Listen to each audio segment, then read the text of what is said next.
Microsoft word में references study करने के लिए हमें कुछ चीज़ों को सबसे पहले समझना पड़ेगा कि रेफरेंसेस के अंदर क्या-क्या चीज़ें पढ़ना है हम लोग को।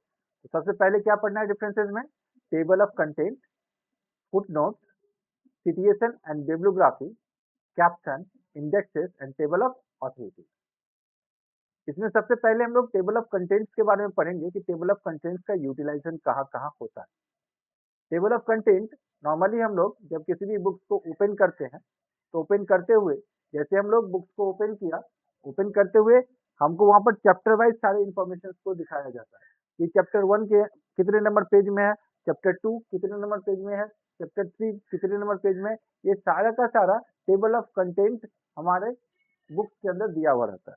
ठीक उसी तरीके से जब आप कभी कोई प्रोजेक्ट के ऊपर काम कर रहे होते हैं, तो प्रोजेक्ट में जितने सारे टॉपिक होते हैं, सारे के सारे टॉपिक आपको मेंशन करने पड़ते हैं और उस टॉपिक्स के बारे में आपको अलग-अलग पेज में डिस्क्रिप्शंस देने पड़ते हैं। उस डिस्क्रिप्शंस को एक ही पेज के अंदर हम देख लें कि क्या-क्या टॉपिक्स उस प्रोजेक्ट के अंदर मेंशन किया गया है, इसीलिए नॉर्मली हम क्या करते हैं, टेबल ऑफ कंटेंट को क्रिएट करते हैं, ठीक है? तो यहाँ भी टेबल ऑफ कंटेंट क्रिएट करने के लिए हम लोग कुछ टॉपिक पहले डिफाइन कर लेंगे कि कौन-कौन से टॉपिक के ऊपर हम वर्कआउट करने वाले हैं।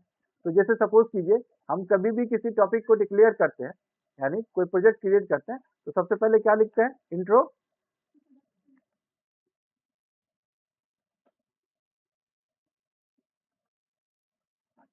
ठीक है? इसके बाद क्या आता है? ऑब्जेक्टिव, इसके बाद मान लीजिए हम लोगों ने एनालिसिस दे दिया, इसके बाद डिज़ाइन दे दिया, इसके बाद कोडिंग दे दिया, इसके बाद टेस्टिंग दे देते हैं और इसके बाद फीडबैक। सपोज़ करिए कि मैं किसी सॉफ्टवेयर डेवलपमेंट लाइफ साइकिल के ऊपर काम कर रहा हूँ और इस सॉफ्टवेयर डेवलपमेंट लाइफ साइकिल के अंदर सॉफ्टवेयर के जो जनरेट होते हैं उसके अलग-अलग फेजेस को डिफाइन कर रहा हूँ। तो सबसे पहले इंट्रोडक्शन दे रहा हूँ कि सॉफ्टवेयर जो बन रहा है वो किस काम के लिए है, ठीक है? क्यों बना रहे हैं सॉफ्टवेयर को, उसके बाद ऑब्जेक्टिव दे दूँगा कि ये सॉफ्टवेयर जब बन के कंप्लीट हो जाएगा तो ये ऑब्जेक्टिव हमारा क्या होगा, फुलफिल होगा। उस सॉफ्टवेयर को डिज़ाइन करते हुए हम लोगों को क्या करना पड़ेगा, पहले एनालिसिस करना पड़ेगा, जाना पड़ेगा अलग-अलग साइट्स के ऊपर देखने के लिए कि जिस सॉफ्टवेयर को हम बनाने की कोशिश कर रहे हैं, वहाँ पे यूज़र जो पहले से उस सॉफ्टवेयर को यूज़ कर रहा है या फिर प्रीवियसली जो सिस्टम को यूज़ कर रहा है उसके अंदर क्या-क्या एरर है, जिसका वो सॉल्यूशन चाहता है, ठीक है? उसके लिए हमारे पास क्या-क्या ऑप्शंस अवेलेबल है, इसके लिए क्या यूज़ करते हैं हम लोग, एनालिसिस करते हैं। एनालिसिस करने के बाद हमारे पास जो भी रिकॉर्ड्स आता है, उसको डिज़ाइन में क्या करते हैं हम, कन्वर्ट कर लेते हैं। डिज़ाइन में कन्वर्ट करने के बाद अब उस डिज़ाइन को अलग-अलग जो कोडर्स होता है, उसको कोडिंग करने के लिए देते हैं एक-एक फेज़ को कि आप इसका कोडिंग करो, आप इसका कोडिंग करो, आप इसका कोडिंग करो। जब कोडिंग कंप्लीट हो जाता है, उसके बाद क्या करते हैं हम लोग, टेस्टिंग करते हैं और जब टेस्टिंग भी ओके हो जाता है, तो हम यूज़र को देते हैं कि आप इसको क्या करिए, यूज़ करिए और अगर कोई एरर आता है, तो हमको क्या कीजिए, फीडबैक दीजिए। फीडबैक के बेसिस पे फिर से उसको हम क्या करते हैं, ठीक करते हैं उसको, ठीक है, सॉल्व करते हैं, ठीक है? तो ये पूरा का पूरा जो प्रोसेस है, इसी प्रोसेस को हम लोग सॉफ्टवेयर डेवलपमेंट लाइफ साइकिल कहते हैं और इसी को हम लोगों ने यहाँ पर डिफाइन किया है। आप इसके अलावा कोई दूसरा कंटेंट भी जनरेट करना चाहो तो कर सकते हो, ठीक है ना?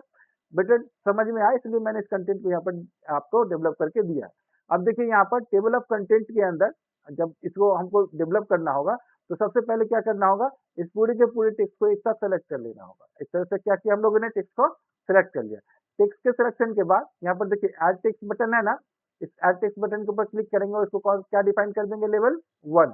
जैसे लेवल 1 डिक्लेयर कर दिया, ये जो टेबल ऑफ कंटेंट का टेक्स्ट हम लोगों ने लिखा, इसके ऊपर फर्स्ट लेवल यानी फर्स्ट हेडिंग के लिए एक असाइनमेंट इसके ऊपर इम्प्लीमेंट हो गया, ये हेडिंग 1 है।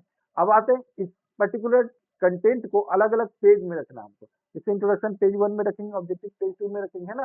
तो अलग-अलग पेज में जाने के लिए कर्सर को पॉइंट आउट करके इंट्रोडक्शन के बाद और इसको इंटर की पेज करके अलग-अलग पेज में जा रहा है, ठीक है? इसके बाद क्या हो गया, ऑब्जेक्टिव,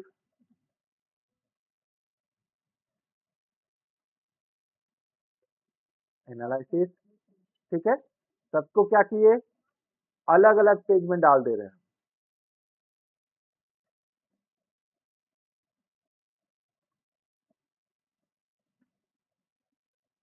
कोडिंग को भी अलग पेज में,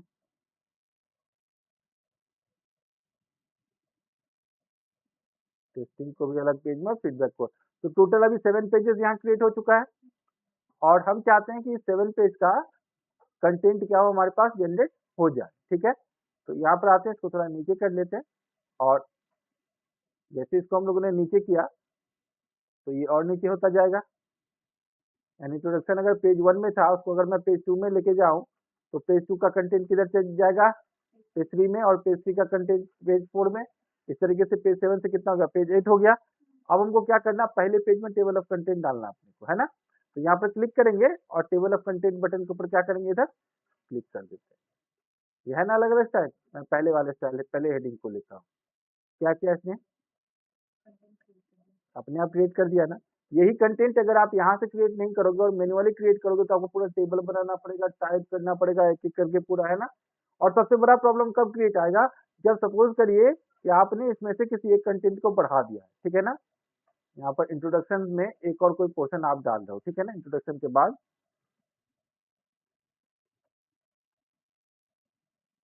ऑथर पैनल, ये भी आप डाल दें। तो जो पेज जो इंट्रोडक्शन था एक में, दो में क्या आ गया, ऑथर पैनल। तो डेफिनेटली जो दो में था वो क्या हो गया होगा, तीन। जो तीन में था वो क्या हो गया होगा, चार। समझ में आ रहा है ना, उसका सीरियल भी अपने आप क्या हुआ, अपडेट हो गया। अगर ऐसा हुआ और आपने मैनुअली इस पर्टिकुलर टेबल ऑफ कंटेंट को क्रिएट किया है, तो और इसके अंदर हजारों पेज है, तो आपको पूरे पेज को काउंट करने में और मैनेज करने में कितना टाइम लग सकता है, ये आप समझ सकते हो, है ना। और अगर आपने ऐसा मैनुअली नहीं किया है, इस तरीके से क्रिएट करके रखा है और टेबल ऑफ कंटेंट बना के रखा आपने, तो कोई दिक्कत नहीं है। आपको यहाँ पर अभी शो नहीं कर रहा ना, आप यहाँ पर क्या करिएगा, ये बटन है ना, अपडेट टेबल बटन है ना, इसके ऊपर क्लिक कर लीजिए और अपडेट इंटायर टेबल के ऊपर क्लिक करके जस्ट ओके बटन के ऊपर क्लिक कर दीजिए। समझ में आ रहा है ये। अब ऑथर पैनल पेज नंबर 3 में है, इंट्रोडक्शन पेज 2 में है, ऑब्जेक्टिव पेज 4 में है, एनालिसिस पेज 5 में है। सारा का सारा चीज क्या कर रहा है, शो कर रहा है। तो टेबल ऑफ कंटेंट हमारे काम को क्या कर रहा है, इजी कर देगा। हम आसानी से क्या कर सकते हैं, सारे के सारे कंटेंट को विद इन अ क्लिक यहाँ पर क्रिएट कर सकते हैं। ठीक है, इसके बाद आते हैं इन नोट और फुट नोट में। नोट्स क्या होता है ये समझते ही होंगे आप। कभी कभी ऐसा होता है कि एक ही वर्ड का एक से अधिक मीनिंग होता है ना। तो हम लोग क्या करते हैं, नोट्स के टर्म में अगर वो वर्ड क्रिटिकल है, उसका मीनिंग कोई नहीं जानता, तो नोट्स के टर्म में उसके मीनिंग को क्या करते हैं, हम डिफाइन कर देते हैं। ठीक है, अब मान लीजिए यहाँ पर मैं किसी टेक्स्ट को लिख देता हूँ, और ये जो टेक्स्ट लिखा गया है इसमें से कोई एक वर्ड है जिसको मैं डिफाइन करना चाहता हूँ। ठीक है, जैसे लुक नाम का वर्ड है, लुक नाम के वर्ड को सेलेक्ट कर लेते हैं, और इस लुक का मतलब क्या है ये हमको डिफाइन करना है। लोगों को नहीं समझ में आता उसका लुक का मतलब क्या होता है। ठीक है, तो यहाँ पर क्लिक करेंगे और insert foot note. Foot note क्या होता है, फुटर एरिया में, हेडर एंड फुटर बताए थे लास्ट क्लास में, है ना। फुटर एरिया में क्या करेगा, ये आपके कर्सर के पोजीशन को ले जाएगा। कहाँ ले गया, फुटर एरिया में। यहाँ पर .1 दे दिया, और लुक का जो मतलब है वो आप क्या कर सकते हो, डिफाइन कर दिया आपने यहाँ पर। ठीक है, जैसे ही आपने लुक का मीनिंग यहाँ पर डिफाइन किया, आप देखोगे जहां पर आपने लुक सेलेक्ट किया था वहां पर एक पॉइंट आउट आ जाएगा, एक वन टाइप का क्या होगा, अपने आप लिखा हुआ आ जाएगा, है ना। अब वहां पर हम जैसे माउस का पॉइंटर लेके जाएंगे, किधर लिखा हुआ है लुक, सेकंड पैराग्राफ में ना लुक, ये है ना, आ गया। नीचे में यही डिफाइन किए थे। ठीक है, तो इस तरीके से क्या कर सकते हैं हम लोग, फुटनोट यूज कर सकते हैं। और फुटनोट के अलावा अगर हम इन नोट सपोज करो डिक्लेयर करते हैं यहाँ पर, ठीक है ना, तो यहाँ पर सपोज कीजिए रीस्टोर है, और इसके लिए क्या यूज कर सकते हैं हम लोग, इन नोट। इन नोट कहाँ ले जाता है, इंड ऑफ द डॉक्यूमेंट, यानी जहाँ पर आपका डॉक्यूमेंट क्या हो चुका है, खत्म हो गया है। ठीक है ना, क्या करना है हमको, इन नोट डिक्लेयर करना, इंसर्ट इन नोट। ठीक है, ये करते हैं। तो कहाँ आ गए हम लोग, पेज नंबर 9, और वहां पर क्या चूज किया था हम लोगों ने, रीस्टोर। ठीक है ना, यहाँ पर क्या लिखते हैं,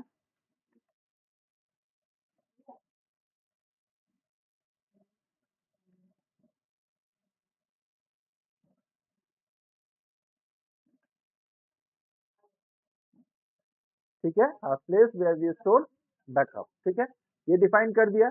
अब हम चलेंगे पेज नंबर किसमें, 2 में, और किसको सिलेक्ट किया था हम लोगों ने, रीस्टोर को। तो नीचे में जो डिक्लेयर किया ऑटोमेटिकली क्या किया, यहाँ पर शो कर दिया।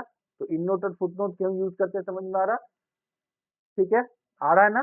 अब यहाँ पर शो नोट्स, यहाँ जहाँ पर आपने नोट्स दिया वहां पर कर्सर को लेके जाएगा और नोट्स क्या करेगा, शो कर देगा कि यहाँ पर क्या है, नोट्स है, एक से अधिक, 2, 4, 5, 10, जितना भी नोट्स आप क्रिएट कर लो, इन नोट फुट नोट क्या करेगा, एक के बाद एक दूसरे नोट्स के ऊपर ले जाकर उसको वो शो करवाता रहेगा। ठीक है ना।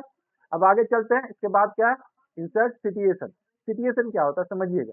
आप अगर किसी बुक के ऑथर हो और आपने बुक्स के अंदर जितने सारे लाइंस का यूटिलाइजेशन किया है, वो लाइन आप अपने कॉन्सेप्ट के अलावा किसी दूसरे बुक, न्यूज़पेपर या फिर किसी वेबसाइट उससे यूटिलाइज किया, यानी उसके लाइन को यूटिलाइज किया। ठीक है ना, किसी चीज को समझाने के लिए। तो ऐसा नहीं है कि आप किसी दूसरे ऑथर का या किसी दूसरे बुक का किसी पैराग्राफ को आप अपने बुक में यूज कर लो और आप आराम से छोड़ दो, कोई प्रॉब्लम नहीं है। ये प्रॉब्लम हो सकता है। आप यूज कर सकते हो, यूज करना मना नहीं है, लेकिन यूज करते हुए आपको क्या करना पड़ेगा, उसको बिब्लियोग्राफी के अंदर लिखना पड़ेगा कि इस पर्टिकुलर वर्ड को, पैराग्राफ को, पोएम को, लेटर्स को पढ़ने के लिए और ज़्यादा समझने के लिए आप इस बुक को भी पढ़िए। ठीक है ना, यानी डिफरेंस आपको क्या करना होगा, देना पड़ेगा। ठीक है, तो जब भी आप इसी तरीके के किसी भी वर्क को करते हैं तो इंसर्ट सिचुएशन के अंदर जाके आपको वो सोर्स को ऐड करना पड़ता है। ये सोर्स से आपने किसी कंटेंट को कॉपी किया। ठीक है, सपोज किसी बुक के कंटेंट को आपने कॉपी किया तो बुक के ऑथर का नाम यहाँ पे लिखना पड़ेगा। ठीक है, मैं बुक के ऑथर का नाम लिख दे रहा हूँ, मिस्टर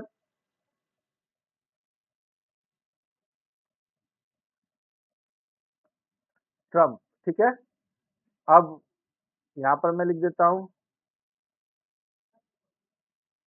हिस्ट्री ऑफ अमेरिका। ठीक है, फिर से बुक के ऑथर का नाम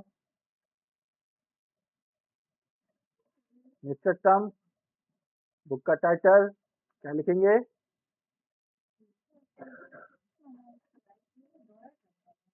नहीं बिल्कुल नहीं,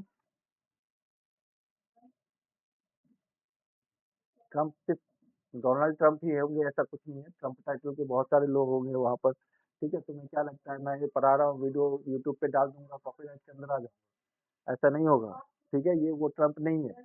मैं इस वीडियो को बताते हुए डिक्लेयर भी दे रहा हूँ कि ये डोनाल्ड ट्रम्प नहीं है। ठीक है, समझ में आया। चलो आगे चलते हैं, किस ईयर में आपने इसको क्या किया है, कॉपी किया है, या किस ईयर में आपने उस कंटेंट को लिया, उस बुक को लिया। ठीक है, तो आप यहाँ पर उसको क्या कर सकते हो, मेंशन कर सकते हो। बुक में पेज कितना था, ठीक है, कितने कौन से नंबर पेज से आपने इस कंटेंट को लिया है, वो भी आप लिख सकते हो। कौन से सिटी से था, कैलिफोर्निया। ठीक है, वहां से, और पब्लिशर का नाम।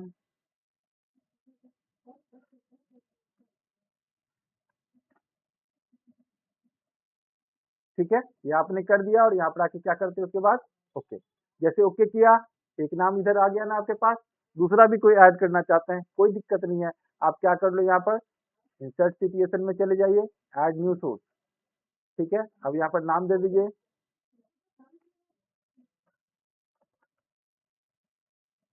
तो गोपाल वर्मा, नाम सुना होगा आप लोगों ने।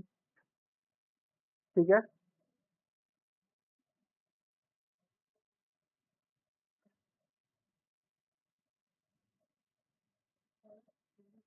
हाँ, बिकॉज गोपाल वर्मा अच्छी तरीके से स्टोरी लिखते हैं। ठीक है,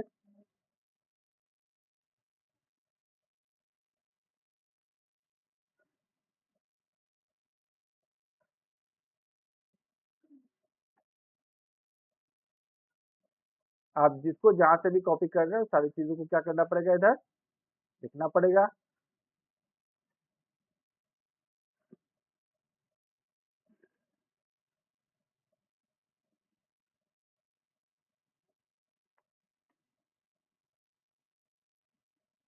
लिख के ओके कर दिया आपने, ये दूसरा भी आ गया। इस तरीके से जहाँ जहाँ से आपने कॉपी किया है किसी के कंटेंट को, यहाँ पर आपको अपने डॉक्यूमेंट्स के अंदर प्लेस देना पड़ेगा। ठीक है, अब मान लीजिए कुछ एक चीजें आप पहले से सेव करके रखे और उसको आप यहाँ पे यूज करना चाहते हैं डायरेक्टली। ठीक है, क्या करना चाहते हैं, डायरेक्टली यहाँ पे यूज करना चाहते हैं। ये यहाँ पर देखिए मैनेज सोर्सेस है ना, ये क्लिक कर लीजिए। पहले से अगर कुछ भी सेव है तो सिंपली क्लिक करके यहाँ से कॉपी कर लीजिए। जो यहाँ पर पहले से वो है, जो नहीं है वो क्या होगा, आ जाएगा। अब इसको आज क्लोज कर दीजिए। मान लीजिए आपका काम हो गया और अब उस कंटेंट को आपका ये लास्ट पेजेस में लेके आना चाहते हैं, बिब्लियोग्राफी के ऊपर क्लिक करके जो भी स्टाइल आपको प्रोवाइड करना है उस स्टाइल को सेलेक्ट करके ओके कर दीजिए। आ गया। अक्सर देखिएगा आपके बुक्स के लास्ट में बिब्लियोग्राफी में इस तरह से लिखा हुआ रहता है। और आपको भी कोई प्रोजेक्ट बनाने के लिए दिया जाता है तो कहा जाता है बिब्लियोग्राफी लास्ट में जरूर ऐड करिए। क्यों ऐड करिए समझ में आ गया होगा। ठीक है, तो ये क्या कहानी था, बिब्लियोग्राफी का। ठीक है, इसके बाद आते हैं हम लोग कहाँ पर, इंसर्ट कैप्शन। अक्सर हम कुछ पिक्चर वगैरह इंसर्ट करते हैं ना, तो नीचे में क्या होता है, कैप्शन दिया हुआ होता है। ठीक है, अब यहाँ पे कोई पिक्चर इंसर्ट करते हैं हम लोग, इंसर्ट कर दिए और इसके नीचे क्या देना है हमको, कैप्शन देना है। क्या करेंगे, इंसर्ट कैप्शन। फिगर 1 इसका फिगर है। ठीक है, ओके कर देते हैं। ऐसे रहता है ना आपके बुक के अंदर दिया हुआ। दूसरा बुक दीजिए, दूसरा पिक्चर दीजिएगा तो क्या होगा, दूसरा कैप्शन आ जाएगा। अब ये कैप्शन वगैरह आपने दे दिया, इसके बाद आता है इंसर्ट टेबल ऑफ फिगर। बहुत सारा फिगर होगा तो इसका टेबल ऑफ फिगर हम कैप्शन के टर्म में क्या कर सकते हैं, यूज कर सकते हैं। एक और चीज बता रहा हूँ, ये क्या है हमारा क्रॉस रेफरेंसेस। अब जब वहां बताए थे ना क्रॉस रेफरेंसेस बताऊंगा। ठीक है, यहाँ पर अगर आप क्रॉस रेफरेंसेस जनरेट करते हो तो देखिए पहले से हम लोगों ने नंबर आइटम बना के रखा है ना यहाँ पर। अब आप किसी भी नंबर आइटम के ऊपर डायरेक्टली मूव करना चाहते हो। ठीक है, अभी हम लोग कहाँ है, पेज 9 में है ना। हम चाहते हैं कि पेज 9 से इंट्रोडक्शन में डायरेक्ट चले जाए। तो इंट्रोडक्शन पोर्शन को क्या कर दिए, सेलेक्ट कर लिए और जस्ट इंसर्ट बटन के ऊपर क्लिक करते हैं। यहाँ पर 1 आ गया ना। अब इस 1 के पास जैसे आप माउस का पॉइंटर लेके जाओगे और कंट्रोल की को प्रेस करके इस 1 के ऊपर क्लिक करिएगा, कहाँ पहुंच जाएगा। ठीक है, तो क्रॉस रेफरेंसेस क्या है समझ में आ गया।